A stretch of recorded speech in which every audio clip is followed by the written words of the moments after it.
Olá a todos. Meu nome é Sara Rocha, eu sou estudante de Relações Internacionais na Universidade de São Judas. E hoje nós vamos fazer uma entrevista com o fotógrafo André Lyon, sobre o nosso trabalho de tópicos em artes e o tema é Guerra na Visão das Artes. Bem-vindos. Bom, o André, ele nasceu em Botucatu, no interior de São Paulo, e atualmente ele reside na Itália.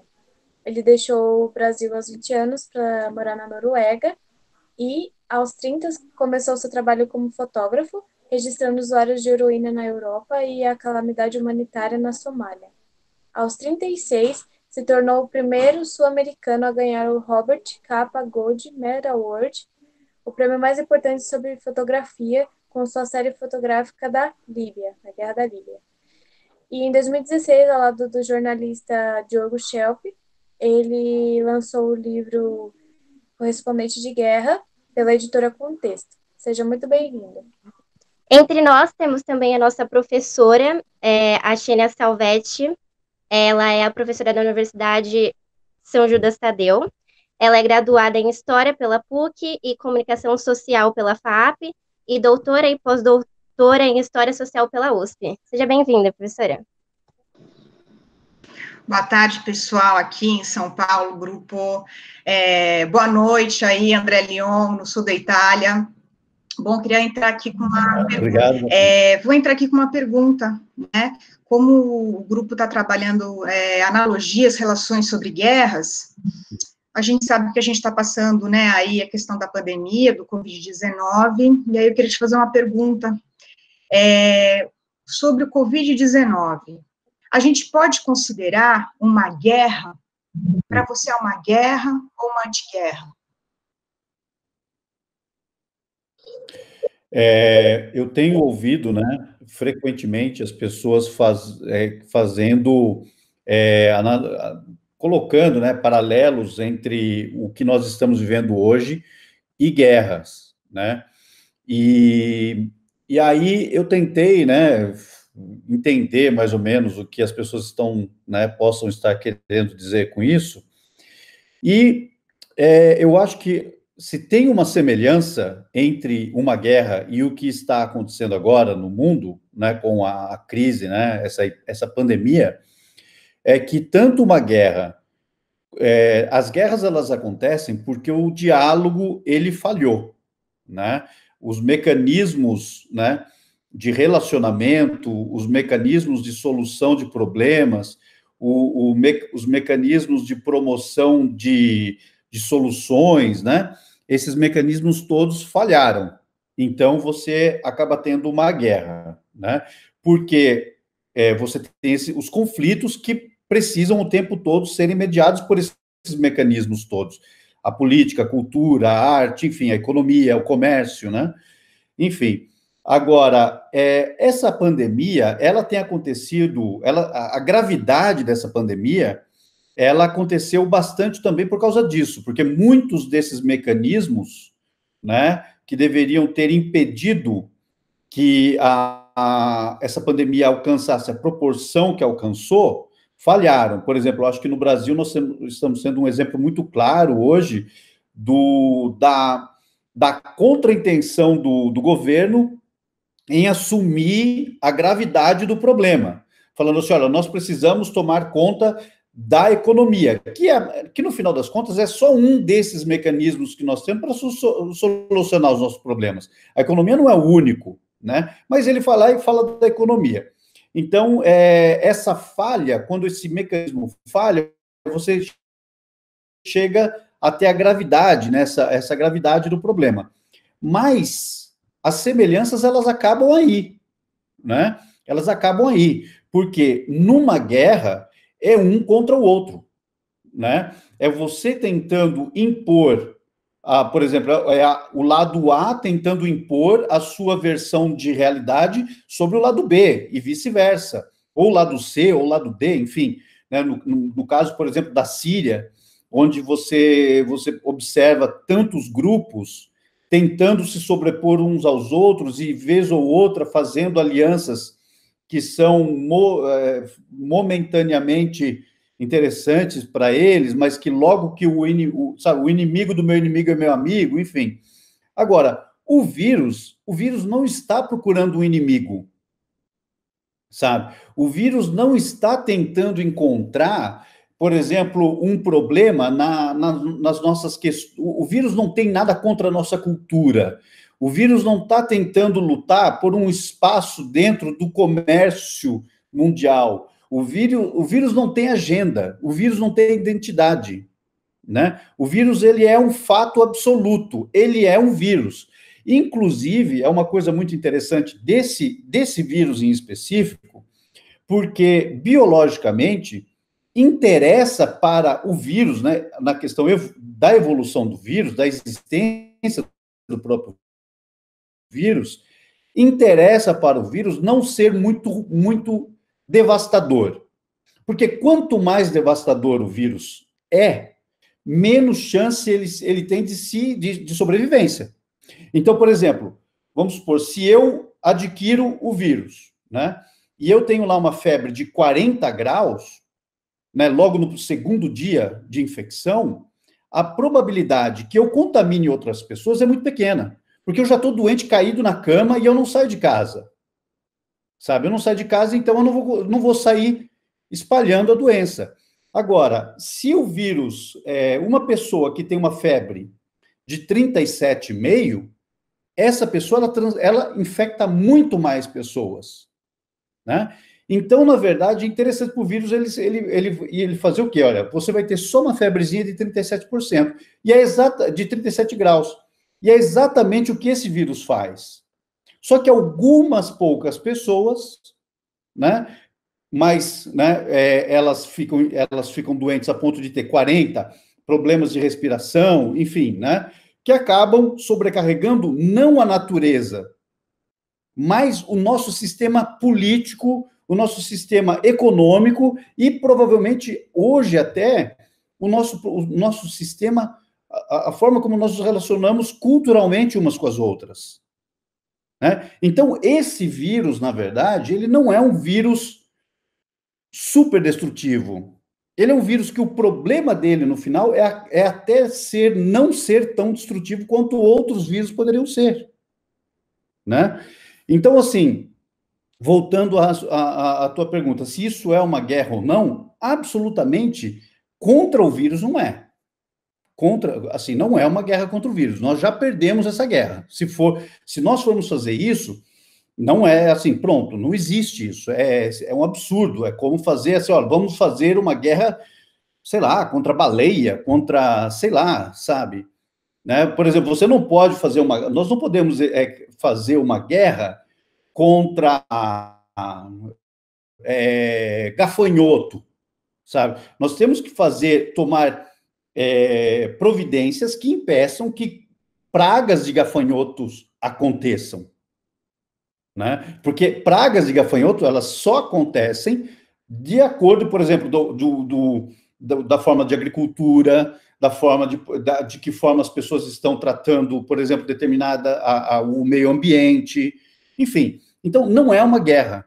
Só que o discurso de guerra, ele é pejorativo, ele dá alicerce para que políticos que já falharam em outros momentos, que seria, por exemplo, impedir que o nosso sistema de saúde, por exemplo, mas não só, né? Hoje, por exemplo, nós estamos fazendo aqui um encontro online, mas, ok, tudo bem, mas a educação, ela precisa também ser pessoal, então ela também já, né, enfim, nossos sistemas estão, todos eles afetados, por causa dos políticos, não por causa do vírus, né? Se eu respondi a tua pergunta, assim, é a minha opinião, né? Assim, é como eu entendo. Então, respondendo assim, não é uma guerra, absolutamente não é uma guerra. É o momento da antiguerra. É o momento em que é o momento de falar assim, olha, do que eu posso abrir mão, né? Esse vírus não se vence com o quanto você pode reter. Não é assim, nós não vamos ganhar nada agora se estivermos pensando em retenção, seja retenção de poder, seja retenção econômica, seja retenção do que é certo ou errado, sabe? Não é. E a guerra é isso. A guerra é retenção de território, a retenção dos meios de produção, é retenção dos meios dos insumos para a produção, enfim, né? Esse vírus ele não vai ser vencido através de retenção, mas do que eu posso ceder. Né? Quanto mais eu cedo, mais esse vírus me afeta menos. Menos afetado nós somos. Né? Eu sou a Gabriela Tumica, eu vou fazer a próxima pergunta. E é em relação a como o senhor decidiu começar sua carreira como fotógrafo. Se teve algum momento específico que você se apaixonou pela arte e por que o senhor decidiu fotografar exatamente essas situações de conflito? Pode me chamar de você, não precisa ser senhor, não. Tá bom. Eu, assim, não, eu não tive, assim, um momento de paixão pela arte, ou de paixão pela fotografia, ou de paixão, não foi necessariamente isso que me motivou, não, e nem é o que me motiva ainda hoje. Na verdade, eu tenho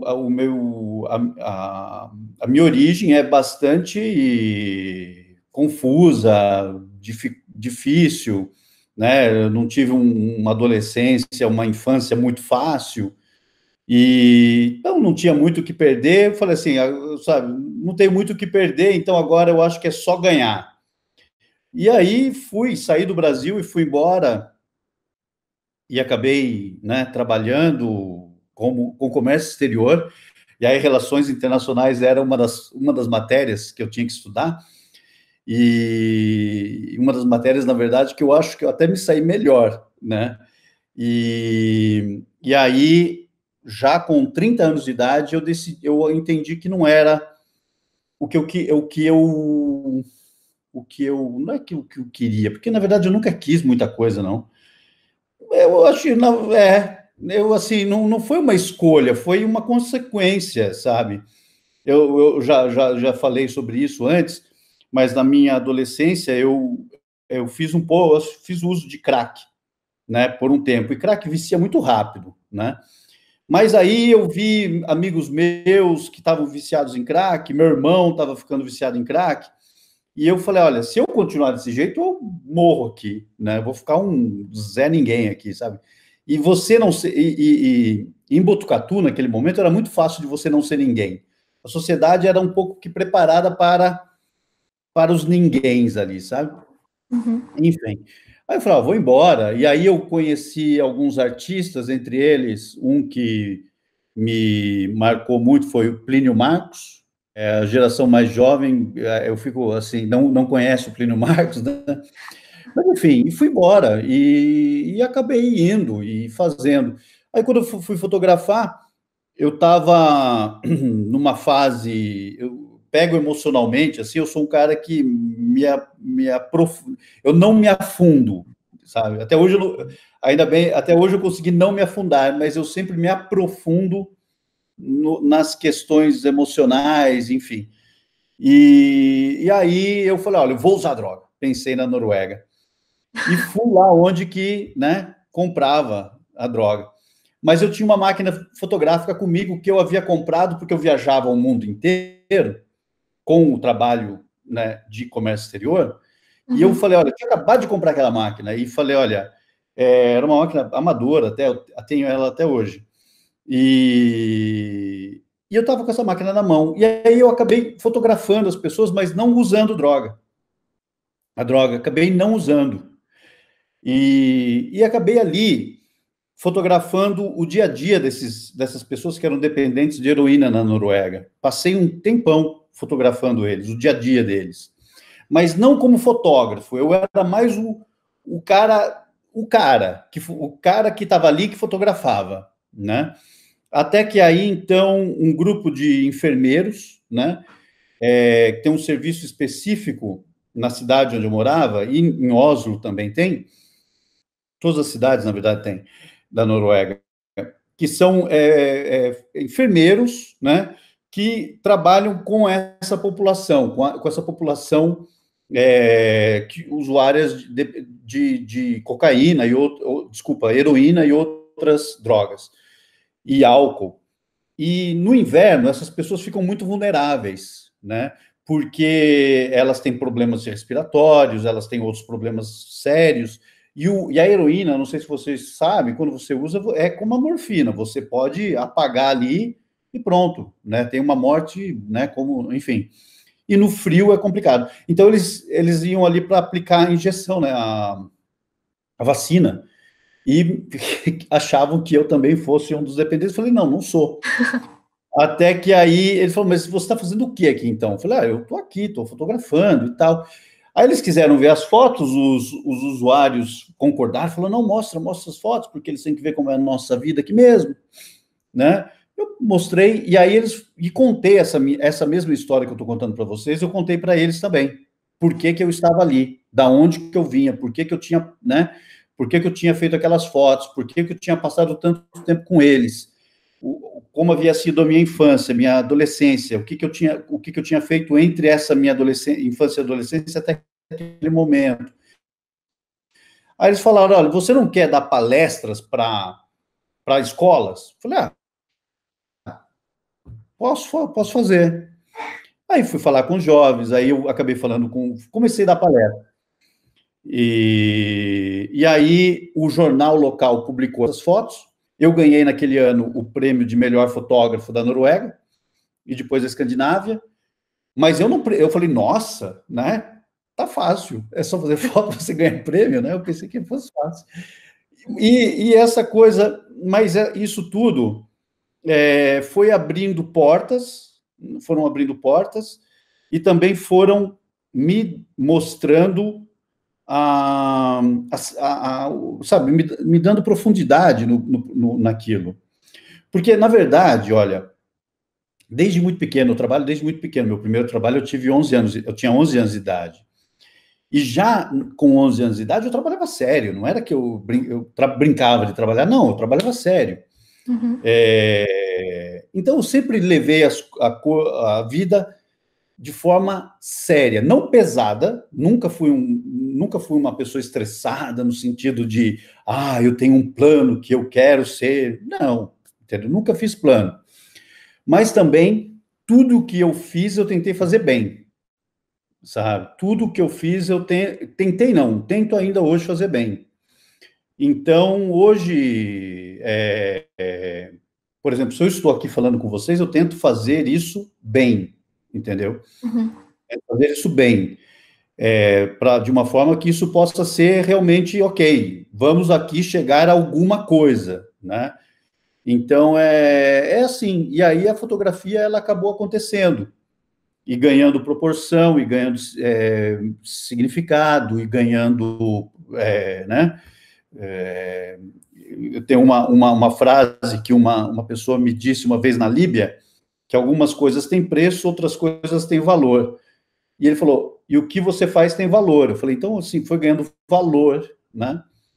E é isso. E aí, hoje eu sou fotógrafo, mas, sinceramente, eu não sei até quando, porque, como eu disse, eu não tenho uma paixão específica pela fotografia, um interesse específico pela fotografia, né? Quando estou em casa ou quando não estou trabalhando, eu praticamente não faço foto, não fotografo, nem com meu celular, nem nada, porque eu não sinto necessidade, não falo, nossa, hoje eu preciso fotografar, sabe? Não me interessa, por exemplo, as questões técnicas da fotografia, vamos lá aprender tal técnica. Não, eu não tenho esse interesse, né? O meu interesse é o outro. O meu interesse e como sempre foi, são as questões humanas, as questões do ser humano, não da fotografia. Né? Você acha que teve depois de começar a fazer todo esse trabalho, como você comentou que sempre manteve a mesma ideia de fazer as coisas bem, etc. Mas você acha que em algum aspecto da sua vida a sua visão mudou ou suas opiniões políticas mudaram depois que você começou a fazer esse trabalho? Essa é uma boa pergunta. Eu não sei se mudaram, né? porque se eu for agora tentar me lembrar, eu estava falando para vocês do Plínio Marcos, né? Se eu for tentar agora resgatar o André, que no dia que encontrou o Plínio Marcos e teve uma conversa legal com ele, eu tinha, sei lá, 17, 18 anos de idade, e o Plínio Marcos já era um senhor, né? Todo esquisito, todo, né? Eu acho que eu gostaria de conversar com o Plínio hoje, sabe? Assim, eu acho que se eu me encontrasse com ele hoje, eu acho que eu me encantaria com uma pessoa como o Plínio ainda, né? Então, talvez eu acho que eu não tenha mudado nesse sentido, né? Eu ainda carrego muito, eu ainda trago em mim aquela coisa, mas eu hoje eu não quero, eu não quero começar do zero de novo, né? Assim, tipo, no sentido de, sabe, eu quero carregar. É como também na fotografia, não é que eu comecei do zero, não comecei do zero. Eu acho que eu não mudei, não. Respondendo a sua pergunta, acho que tá tudo igual. Acho que tá tudo igual. Tá bom, muito obrigada. Bom, eu sou a próxima, meu nome é Larissa. O que eu queria saber mesmo foi que lá em 2012 você comentou no Roda Viva que o que você sentia pela guerra era ódio. Uhum. Hoje, esse sentimento continua? Eu acho que tem que ser assim sempre, mas se eu for responder para você agora, olha, para te dar um exemplo, há algumas semanas atrás, uma das coisas que mais difíceis desse estilo de vida, desse mundo, né? Não vou nem dizer dessa profissão, porque eu não sei nem se isso é uma profissão, mas esse estilo de vida e tal, é que você, com frequência, recebe notícias de que uma pessoa que você gosta morre, né? E você vê fotos dessa pessoa que você gosta morta, né? E agora, há 2 semanas atrás, mais uma vez, chegou a notícia de um amigo da Líbia, né, de 26 anos de idade, que quando houve a guerra, quando o Gaddafi ainda estava lá e eles estavam, né, lutando contra o Gaddafi, ele era só uma criança, né? Ele tinha 15, 16 anos de idade, né? E ele nunca pegou em armas. O irmão dele, ele tem uma família grande. O pai dele tem 3 esposas, mas um dos irmãos dele, com a mesma mãe, né?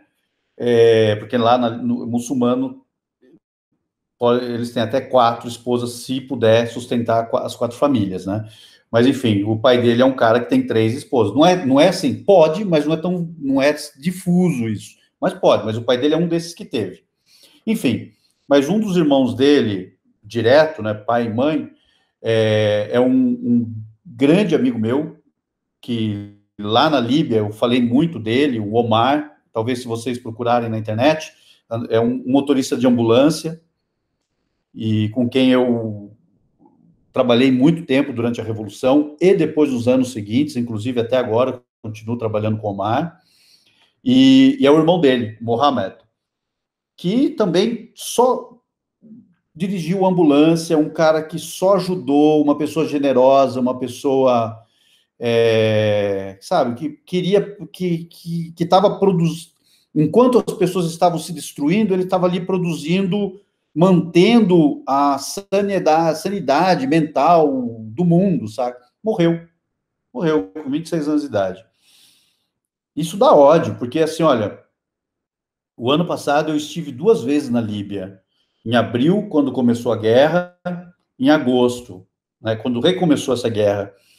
Olha, se você pegar qualquer frase que tenha sido escrita sobre aquela guerra, no começo da guerra, em abril do ano passado, e você copiar e colar hoje, essa frase vai explicar muito bem o que está acontecendo hoje. Não mudou nada. Sabe, não mudou nada. Então, assim, isso é odioso quando você tem um sistema tão, sabe, rodinha de rato, de camundongo, que fica assim, e não chega a lugar nenhum, e tira a vida de pessoas, por exemplo, como a dele, né? Então, eu diria que sim, ódio da guerra é algo odioso. Obrigada por responder. Olá, André, boa noite. Meu nome é Carlos Henrique. Gostaria de fazer uma pergunta referente a questões teóricas. Com relação baseado nos teóricos das relações internacionais, Norman Engel, ele repudia a questão da guerra, né, e nos passa a visão de que essa guerra não traz benefícios ao Estado vitorioso e acaba sendo custoso e afetando negativamente tanto a questão da população quanto a visão desse Estado que foi subjugado para com o Estado vitorioso. Por outro lado, Raymond Aron, com a posição de que a guerra é uma constante dentro das relações internacionais e a visão de que a guerra e a paz são duas formas do Estado projetar-se politicamente, utilizando as figuras do soldado e do diplomata. Qual autor expressa a visão que mais se aproxima da sua? Olha, eu acho assim, que o estado de paz não é um status quo, né, que você pode falar assim, olha, que exista e pronto. A paz, ela tem que ser sempre passar por sistemas de manutenção, né, de reavaliação. Porque, por exemplo, vamos pegar um exemplo. Para os brancos escravagistas, enquanto os negros eram simplesmente escravos, a paz estava muito bem. Se fosse para falar para eles assim, vocês estão de acordo com a paz? Estamos. Né? Agora, para os escravos, aquela paz não era assim tão, né, fácil de falar assim, e vocês? Não, a gente não. Né? Quer dizer, como se perguntasse, precisou haver motins, rebelião, precisou haver perda, precisou haver, né, por exemplo, no Brasil, menos, porque foi um pouco decidido mais politicamente, né, mas, por exemplo, no Haiti teve uma rebelião, enfim, né, o movimento negro-americano, pessoas até, né, dos Panteras Negras, enfim, né? O próprio Martin Luther King, ele não pedia, ele não queria ser, ele não era um pacifista no sentido de falar assim, olha, vamos nos abraçar e tudo bem, né? Falou assim, não, calma aí, vocês vão tolerância, porque tolerância, né, assim, vamos pegar o termo tolerância, né, que a gente fala, quanto mais tolerantes as pessoas são, mais pacíficas elas são. Mas se você pegar o termo tolerância, ele vem da mecânica, né? O termo tolerância é um termo da mecânica. Então, eu vou pegar aqui, por exemplo, vou pegar aqui, vocês dá para ver aqui, é um livro, né? Eu vou pegar esse livro, eu vou fazer o seguinte, tá aqui, vou pegar essa caneta e vou colocar em cima do livro. O livro não quebrou, quebrou? Continuou aqui, né? Então, mecanicamente, o livro ele consegue tolerar o peso da caneta. Tá aqui, né? Só que é o seguinte, o livro fala, caneta, fica quietinha aí em cima. Daqui você não passa, né? O que nós entendemos hoje como tolerância é mais ou menos algo assim meio fictício de que as coisas possam um pouco que atravessar, sabe? Assim, e nada muda, tá tudo bem, gente, tudo é válido, tudo é legal, sabe? Vamos tolerar uns aos outros, mas tolerância é colocar limite. Tolerar é falar assim, olha, calma lá, isso aqui não pode. Então, tolerância, ela vem do ponto de você colocar limites. Só que esses limites é que nós temos que discutir. Se esses limites, a quem interessam, quem são os beneficiados por esses limites. Por exemplo, eu não posso dizer que o limite, um limite, por exemplo, da segregação racial, né? Ônibus só para negros e ônibus só para brancos, esse limite seja todas as duas partes possam ser beneficiadas por esse tipo de limite, né? Então, assim, os limites eles vão ter que sempre ser negociados e algumas vezes essas negociações elas não podem ser alcançadas simplesmente através desses mecanismos que a gente falou, economia, cultura, religião, sei lá, sexualidade, seja o que for, né? Algumas vezes você vai ter que chegar e falar assim, olha, pronto, no caso do nazismo, por exemplo, né? Vai chegar um ponto e falar assim, olha, nós faríamos o quê? O mundo deveria ter feito o quê? Depois que os nazistas haviam já desenvolvido métodos de execução de seres humanos com uma perspectiva industrial. Eles haviam industrializado a execução do ser humano, né? A morte de seres humanos, a partir da raça, a partir da visão política, a partir da orientação sexual, ou a partir de algum defeito de nascença deles. Então, como é que nós faríamos isso com os nazistas, por exemplo? Ou, por exemplo, com o Estado Islâmico, que haviam já decidido que mulheres de determinada cultura, por exemplo, a Yazidi, porque elas eram de determinada cultura ou determinada etnia, elas poderiam ser usadas como escravas sexuais. Como é que você vai dialogar com esse grupo? Você vai falar assim, olha, vamos fazer o seguinte, ó, né? A gente vai chegar num ponto, porque, por exemplo, assim, eu não quero viver num mundo onde a gente precise discutir se o estupro é certo ou errado. Sabe? Eu não vou perder tempo da minha vida discutindo, debatendo o estupro. Eu acho que o estupro, na verdade, um dos grandes problemas hoje é que o estupro, ele vem debatido. Você entendeu? Assim, não tem que haver debate sobre estupro. Sabe? Não existe debate inteligente sobre estupro. Pronto, é uma atrocidade, pronto, acabou. Sabe? O que a gente... Assim, é uma atrocidade, pronto, acabou. Por que eu vou discutir? Por que eu vou tentar, sabe, encontrar uma formulação inteligente dentro para explicar alguém? Porque eu falo assim, olha, se você é um potencial estuprador, né, fazer o quê, meu irmão? Fica meio preso, você entende? Assim, então, assim, a paz, ela não é algo que você possa dizer assim, ó, né? Não é uma ciranda, sabe? A vida não é uma cirandinha, né? Então, agora, o problema da guerra, aí vamos pensar, então nós sabemos que nós não conseguimos alcançar a paz necessariamente através do diálogo. Eu acho isso.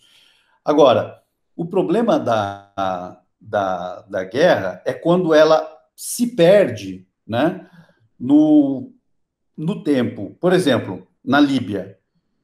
A revolução da Líbia no começo, eu estava lá desde o comecinho até o fim, até agora. Foi algo bonito, foi algo lindo, assim, foi bonito de ver aquelas pessoas falar, não, meu, parou. Gaddafi, não, parou. Foi lindo aquilo, né? Agora, a primeira pessoa morreu, a segunda morreu. Eu tenho uma foto, inclusive, de algumas pessoas que estão assim numa ambulância, olhando pelo vidro de uma ambulância, um corpo dentro de uma ambulância. Se vocês verem aquela foto, elas estão todos ainda vestidos assim de civis e ninguém tem arma na mão. E eles estão ali olhando aquela pessoa morta, embrulhadinha, bonitinha, quer dizer, bonitinha, né? Embrulhada e tal, o corpo daquela pessoa. Porque foi assim, o primeiro dia que realmente falou assim, meu Deus, isso aqui vai virar uma guerra. Aí, o que acontece? O irmão daquela pessoa para ele, já não é mais a liberdade contra o Gaddafi. Ali já se transforma na vingança da morte do irmão, na vingança da morte do filho, na vingança da vingança da vingança da vingança da vingança da vingança da vingança, que você acaba falando assim, como é que isso tudo começou mesmo? Sabe? Eu não sei a idade de vocês, mas eu não sei quantos de vocês lembram exatamente, tem a sensação de quando, por exemplo, o 11 de setembro, em 2001, né? E aí eu entendo que aquelas pessoas falam assim, não, agora, né? Mas hoje, quando eu encontro um soldado americano de 18 anos de idade, que, sabe, ele nem estava vivo naquele momento.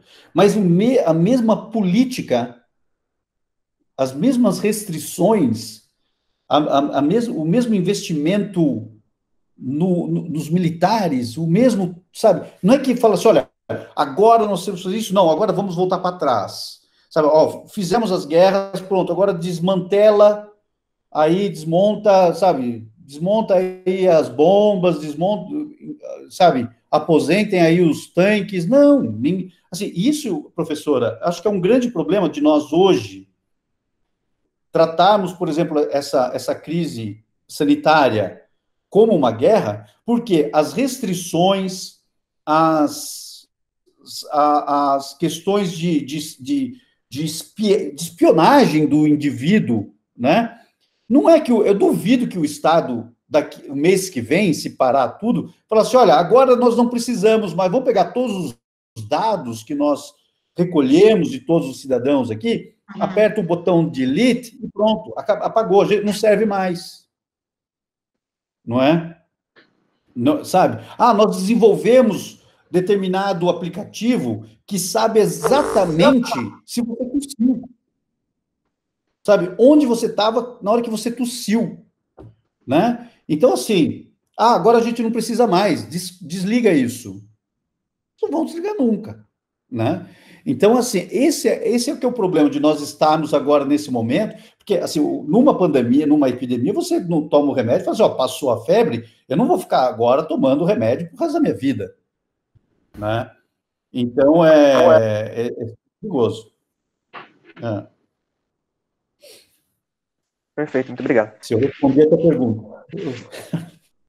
Eu nunca tenho certeza se eu estou respondendo as perguntas. Não, foi bem elusivo, sim. Bom, a minha pergunta, meio que você já falou um pouquinho, né, que o motivo da guerra acaba se perdendo no meio da matança e da vingança, né? Mas a pergunta seria o seguinte, que você estando na linha de frente do conflito, você consegue enxergar a posição governamental, o motivo por detrás, ou é uma variante invisível no cenário de caos? Você precisa saber assim, olha, em 2014, você já ouviu aí no Brasil a afirmação de que o Brasil vive uma guerra velada? Sim. Né? Você já ouviu essa afirmação? É assim, né? Então, é uma afirmação que nós conhecemos. Vez ou outra, dependendo de quem, né, da direção do vento, a sociedade encontra um culpado da vez, né? Então, um que vem frequentemente responsabilizado são, por exemplo, os menores infratores, né? Então, por exemplo, a redução da maioridade penal. Então, se nós reduzirmos a maioridade penal, a violência vai diminuir, e blá, blá, blá, né? Essas coisas todas. Então, é o seguinte, na guerra, no meu conceito de guerra é o seguinte, nós precisamos ter, desculpa, eu sempre ouvi essa afirmação no Brasil. E aí, quando eu voltava para o Brasil, as pessoas me perguntavam, qual que é pior, é a guerra lá ou é a guerra aqui? E eu falava, por que será que eles acham que aqui tem guerra? Porque eu vim de uma situação violenta no Brasil, minha infância e adolescência, e vi a guerra. E eu não acho que seja a mesma coisa. Mas eu falei, pode ser. E as pessoas me acusavam, mas porque você mora na Noruega. Né? Eu falei, se você não mora mais aqui há 20 anos, eu falei, nossa, será que eu perdi assim tanto, né? o contato com a minha própria, né, identidade e tal. Eu falei, eu vou fazer o seguinte, eu vou fotografar a violência no Brasil para chegar a uma conclusão se nós temos ou não essa guerra. Mas para fotografar a violência no Brasil, eu vou usar o mesmo método que eu uso na Somália, né, em qualquer lugar. E qual que é esse método? Eu tive que elaborar esse método, né? Falei, olha, a minha fotografia, ela faz parte, ela tem 3 pilares. A primeira é a proximidade física, como você falou, estando na linha de frente. Eu preciso estar na hora e no lugar que as coisas acontecem. Preciso estar lá, né? Não dá para fazer daqui ou depois. Tem que estar, se é aqui e agora, onde as coisas acontecem. Outra coisa, eu preciso ter uma proximidade intelectual. Eu preciso saber do que eu estou tratando, né? Eu preciso conhecer as nuances, eu preciso conhecer as origens, eu preciso conhecer enfim, preciso conhecer mais e mais e mais e mais, para poder colocar aquilo que eu produzo, que são as imagens, dentro de diversos contextos, né? Porque a guerra não é contexto, a guerra é só condição, entendeu? Os contextos são, por exemplo, violência contra a mulher. Isso é um contexto. Você fala assim, ó, vamos ver a guerra sobre o contexto das mulheres. Vamos ver a guerra sobre o contexto de uma minoria. Vamos ver a guerra sobre o contexto religioso. Você entendeu? Então, você precisa entender para colocar aquilo que eu produzo dentro de diversos contextos. O terceiro pilar eu preciso ter uma proximidade emocional com aquilo, para que eu não produza pornografia da violência, para que eu esteja produzindo aquilo com empatia, né, de forma humana, né? E aí, respondendo a tua pergunta agora, blá, blá, blá, eu não falo pra caramba, mas assim, respondendo a tua pergunta, se você não souber, se você não conseguir tratar pelo menos esses 3, eu consigo identificar esses 3 pilares, talvez sejam mais, né? Mas a proximidade física, a proximidade intelectual e a proximidade emocional. Se você não estiver ali, e as pessoas estiverem se matando, e você estiver só vendo gente morrer, né? Eu costumo dizer que vira foto de somebody crying, somebody dying, somebody crying, somebody dying, entendeu? E assim, e para que precisa? Por exemplo, olha, essa crise agora do coronavírus. Eu fiz um trabalho aqui na Itália, aqui na cidade, a cidade onde eu moro, foi um dos centros da epidemia na região onde eu moro. Então, a nossa cidade que ficou isolada mesmo, tipo, com a polícia nas entradas da cidade, que ninguém podia entrar, ninguém podia sair. Várias pessoas morreram aqui, ficaram, enfim, né? Eu trabalhei aqui, mas assim que eu trabalhei, fiz o meu trabalho, voltei para casa e fiquei em quarentena, tá? E não fico, por exemplo, né? Não fico postando foto em Instagram ou Facebook, essas coisas. Fiz o meu trabalhinho no jornal lá, pronto, acabou.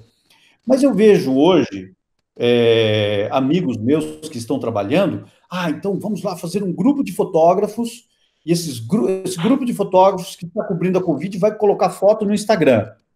Aí eu fico vendo, falei, caramba, né, meu? Aquela coisa. Eu vejo aquelas fotos todas, mas eu não vejo exatamente, o que me falta é exatamente o contexto. Sabe? Porque o contexto, assim, a epidemia não é contexto. A epidemia, de novo, a epidemia é epidemia. Nós temos, então, agora que começar a colocar contexto. As fotografias dessas pessoas poderia ter o contexto, mas eu não acredito que essas plataformas das mídias sociais, elas ofereçam a qualidade necessária de comunicação entre as pessoas para que esses contextos sejam tratados com a profundidade, com a seriedade, com a abrangência que eles precisam ser. Né? Fica uma coisa muito mais assim, por exemplo, as pessoas começam a dizer, uau, que bom que fotógrafo sensível, sabe? Assim, não me interessa se as pessoas acham se eu sou sensível ou não, sabe? Eu não estou aqui para ser, né, sensível, né? Ou, enfim, aliás, entendeu? Assim, eu estava agora, antes da gente começar a conversar agora, eu estava falando com o proprietário de uma agência que produz um canal de YouTube que eu estou produzindo, né? Que aí foi ideia deles e tal, e eu é difícil, aquilo para mim é super difícil. Por que é difícil aquilo para mim? Porque ali eu sou um fotógrafo que fala alguma coisa. Enquanto que nas mídias sociais, me parece que as pessoas querem muito mais saber do estilo de vida do fotógrafo, sabe? Por exemplo, o Instagram não é uma plataforma sobre fotografia. É uma plataforma sobre estilos de vida que usa a imagem como ferramenta para demonstrar esses estilos de vida. Então, as pessoas ali, na verdade, elas não estão interessadas no Covid. Elas estão interessadas em saber como o fotógrafo que fotografou o Covid vive. Sente, gosta, não gosta, sofre, não sofre. Né? Então, a gente está tendo, assim, por exemplo, nessa questão agora do Covid, inclusive essa coisa que nós estamos fazendo aqui, eu estou me esforçando o máximo possível para poder transformar isso em algo a mais. Mas nós estamos tendo uma overdose de informação, sabe? Uma overdose de informação que parece que as pessoas não conseguem ficar quietas, sabe? Não tem mais silêncio, sabe? Essa coisa das cidades vazias e o caramba, eu falo assim, meu, o que tá acontecendo, na verdade, é exatamente o contrário. As pessoas não estão quietas. As pessoas estão dando opiniões sobre coisas que elas absolutamente não sabem nada, sabe? E se informam menos ainda a respeito, né? Então, voltando à tua pergunta, se eu estou ali na linha de frente, né? Se eu consigo ver a questão do governo, ou é algo invisível? Não é invisível. Se fosse, tudo aquilo é ali, né? Agora, você tem que ser capaz de olhar aquilo de forma de conseguir apanhar, falar assim, olha, isso aqui tem a ver com preconceito racial.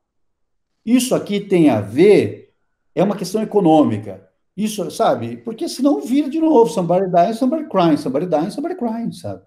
Nós não chegamos a lugar nenhum, né? Se eu respondi a tua pergunta. Não, respondeu sim. Muito obrigada. Olá, André, muito obrigada por aceitar o nosso convite. No começo da nossa conversa, a Sara falou que em 2016 você escreveu um livro junto com o Diogo Schelp.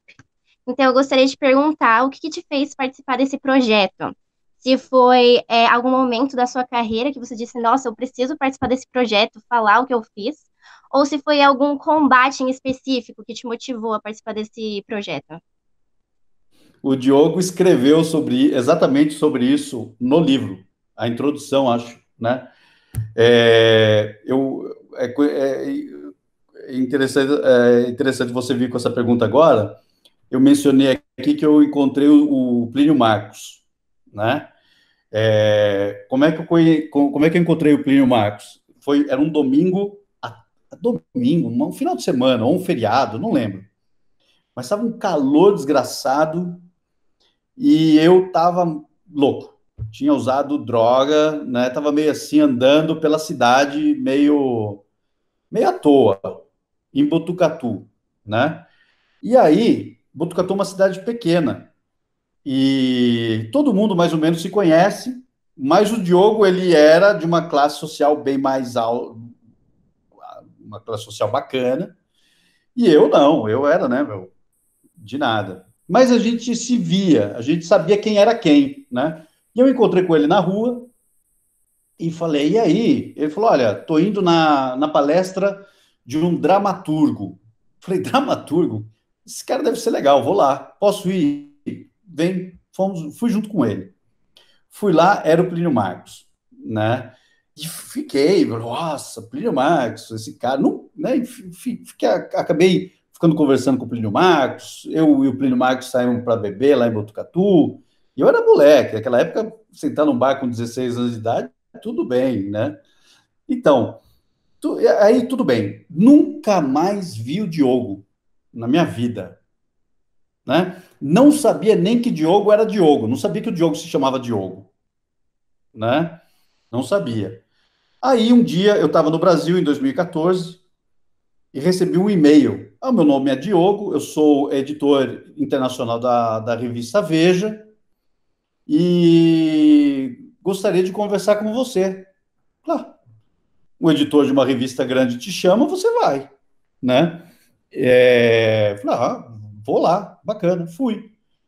Aí encontrei lá o editor da revista Veja, que era o Diogo, mas assim, nem ele sabia quem eu era, nem ele sabia quem eu era.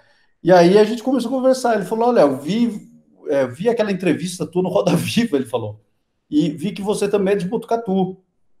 E eu falei: eu sou de Botucatu. Ele falou: eu também sou de Botucatu. Ele falou: eu sou de Santa Maria, mas cresci em Botucatu. Eu falei: qual é a tua idade? O Diogo é um ano e pouquinho mais novo que eu. Eu falei: caramba, nós deveríamos nos conhecer, né? E ele, mas ele não lembrava de mim e eu não tinha ideia de quem ele era. E aí nós estávamos conversando e daí, de repente, assim, eu estava parado e eu comecei a ouvir a voz dele conversando com uma outra pessoa.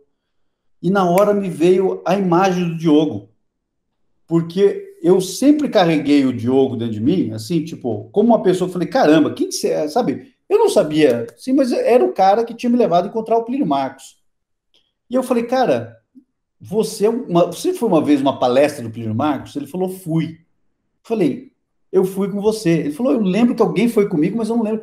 E ali foi aquele reencontro assim do nada, né? E aí ele falou: olha, eu te chamei aqui para a gente escrever um livro, né?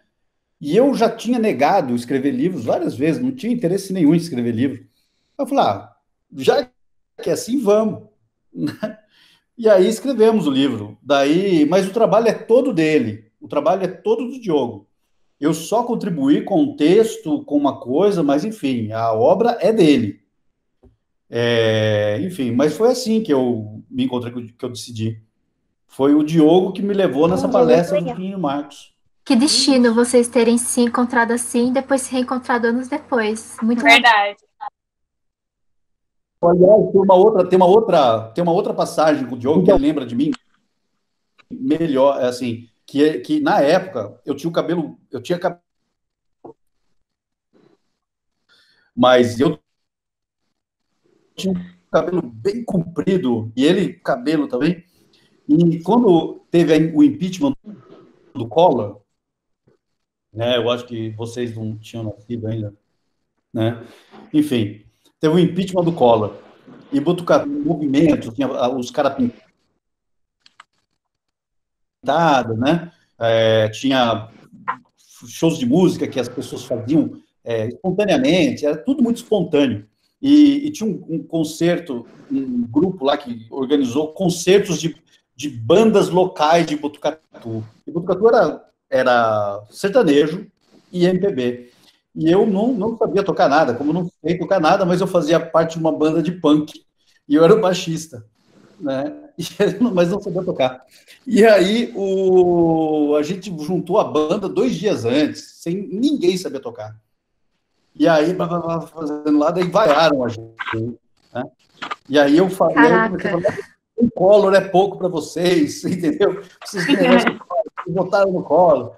E a gente saiu quase apanhando de lá.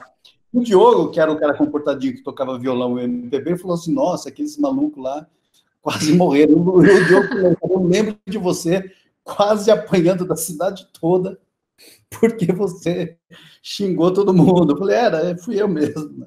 Então, assim, até essas histórias com o Diogo. O Diogo foi uma relação que eu tenho eu tenho um carinho enorme pelo Diogo, pela família dele.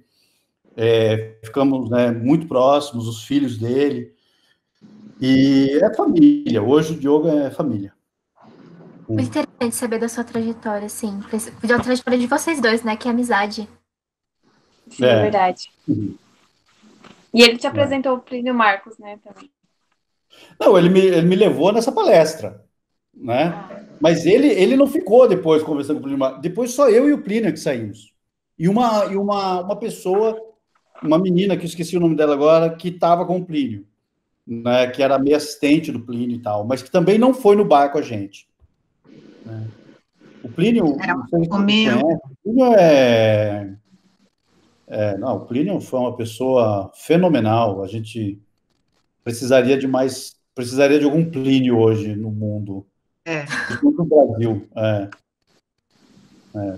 Era muito comum ver ele no centro da cidade, ali embaixo do Copan, vendendo livro. Ele morava no Copan. Ele morava no Copan.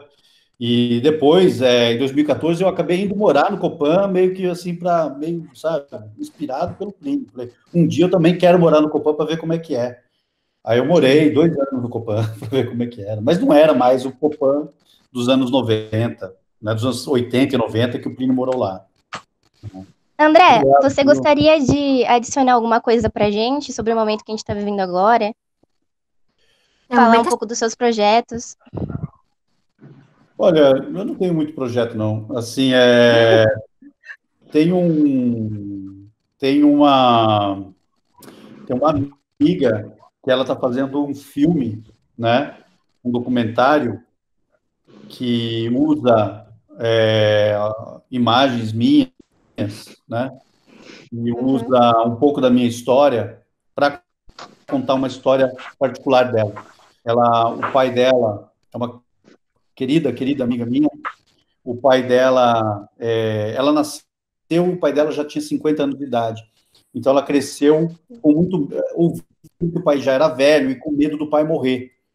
Mas aconteceu que o pai viveu muito tempo, ela teve uma vida muito longa com o pai, muito, muito próxima com o pai, e eu tenho uma relação muito próxima com os meus filhos também. Tenho uma filha de 12 e um filho de 9. Tenho uma relação muito próxima com eles. E ela queria fazer um filme sobre paternidade. E ela perguntou se eu participaria. E aí eu falei mais ou menos como eu falei para o Diogo, olha, se você conseguir arrumar, a gente faz. Achando que ela não fosse conseguir arrumar nada. Mas ela arrumou tudo e fez. E vai ser agora, vai estar terminando o filme agora. E agora, sobre o mundo que a gente vive hoje, olha,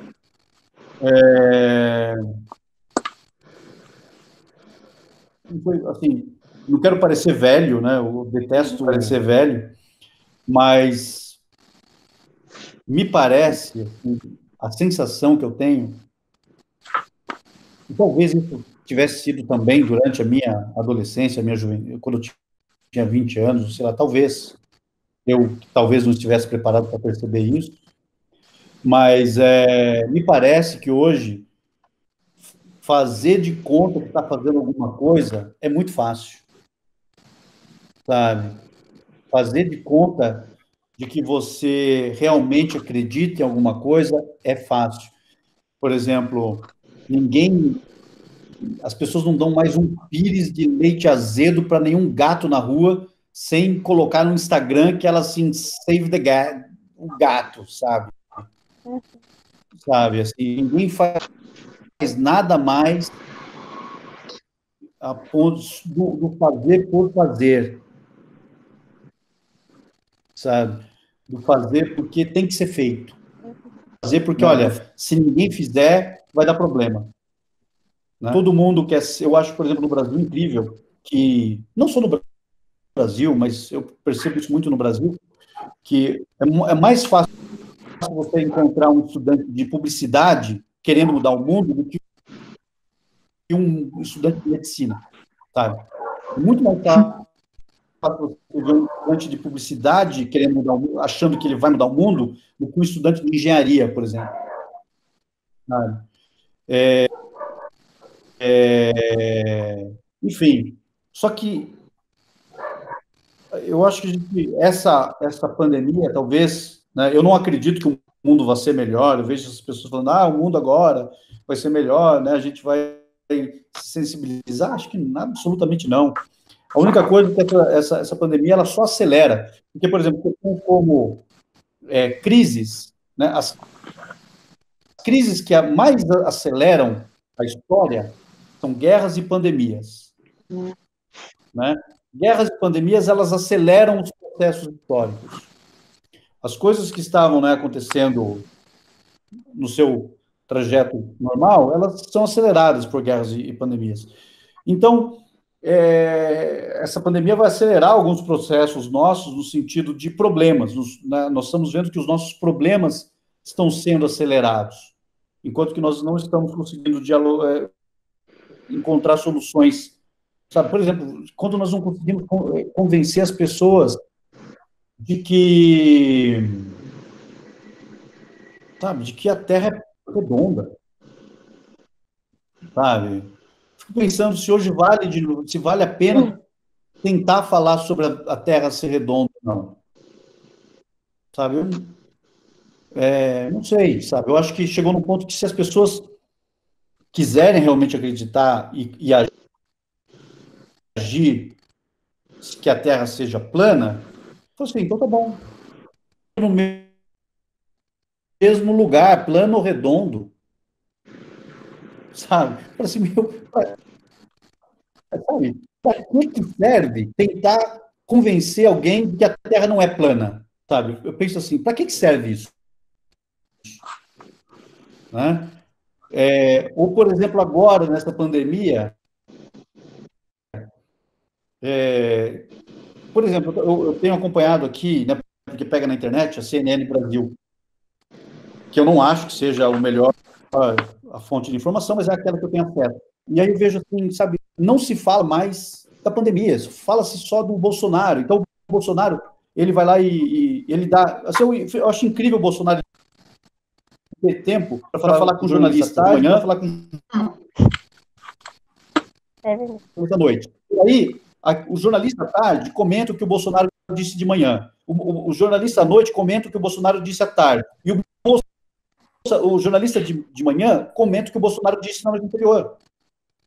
Sabe? Então, ele sabe? Então, assim, eu fico pensando, se ele acredita nas coisas que ele acredita, eu falo, tudo bom, Bolsonaro, eu estava lá. Tá ótimo. Né? O Brasil tinha começado com essa atitude de falar assim, olha, os estados vão tomar mais contas da situação, esqueçam o que o presidente está dizendo. Né? Só que, no final, ele conseguiu reverter tudo e ele virou o centro das atenções de novo. Sabe? E ele tá, na verdade, ditando. Ele fala de manhã, ele nunca é pego de surpresa, porque ele sabe que à tarde vão criticar ele do que ele disse de manhã. Ninguém vai criticar ele por uma coisa da qual ele não sabe que ele não sabe que as pessoas sabem que ele fez. Ele não tem nada escondido, então ele nunca é pego de surpresa. E nós não estamos tendo tempo de perceber as coisas que... Deixa eu ver, a Sara perguntou. Você está ali na linha de frente. Imagine que nós todos estamos, então, nessa linha de frente agora. Nós não estamos tendo tempo de perceber aquilo que você me perguntou, das questões invisíveis, de colocar as coisas em contexto, sabe? De colocar as coisas em contexto. Então, assim, agora, ser contra o Bolsonaro,